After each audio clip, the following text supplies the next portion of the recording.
berawal dari garasi rumah tapi bisa rame dan hidden gems, jadi kayak di dalam perumahan itu di Cipete guys. Nah, ini nasi teri guys. Nasi teri berapa nih? Solo ya, angkringan ya. Ini satenya favorit apa ya Bu? Ini biasanya kulit Kak. Ini ada sate kulit nih.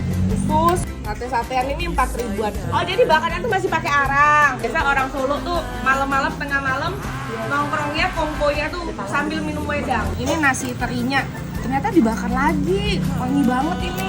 Satu bungkus nasi teri ini cuma 4.000 aja guys. Habis itu ini ada sate-sateannya ini 4 ribuan aja. Nah kalian bisa makan dengan sambelnya, kurang pedes bisa pakai. Coba nasinya dulu, ya pakein sambel gitu ya. Jadi enak, sambelnya tuh kayak manis-manis, oily tapi sedap. Ini sate kulit favoritnya. Jadi dia dibacem gitu loh, jenis sate yang gak garing ya. Kamu kalau demen sate kulit yang lumer gitu ya, yang masih ada kenyalnya dikit ya, nih enak guys. Padahal biasanya tuh aku nggak demen sate kulit yang lembek-lembek aja, nggak demen. Ini enak. Nah, ini yang usus, ini yang mik, hati, ampela, jantung. Ini dari sate-satenya tuh murah. Jadi walaupun makannya nasi kucing ya, karena dia sateannya juga banyak variannya, murah makanya banyak yang makan di sini. Sama dia ada wedang. Nih wedangan jahenya ya.